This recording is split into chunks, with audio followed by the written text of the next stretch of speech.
আমরা সেই রক্তচক্ষু উপেক্ষা করে, স্বৈরাচারের রক্তচক্ষু উপেক্ষা করে আমরা 2-2.5 বছর আগে সংস্কার প্রস্তাবনা দিয়েছিলাম। আমরা উল্লেখ করেছিলাম যে এই ক্ষেত্রে পরিবর্তিত হওয়া উচিত। দুঃখজনকভাবে আমরা দেখছি একটি পরিস্থিতির উদ্ভব হচ্ছে, সংস্কার এবং নির্বাচনকে মুখোমুখি দাঁড় করানো হচ্ছে। এখানে উপস্থিত আমরা প্রত্যেকেই রাজনীতিবিদ।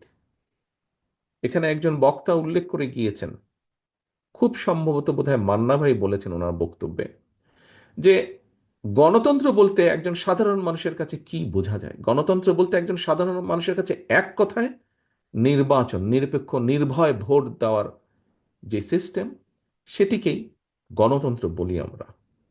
সারা পৃথিবীতে সেটি গণতন্ত্র হিসাবে প্রচলিত বা স্বীকৃত। কিন্তু এই ব্যবস্থাকে সংস্কার এবং নির্বাচন, এটিকে মুখোমুখি করে দেওয়া হচ্ছে।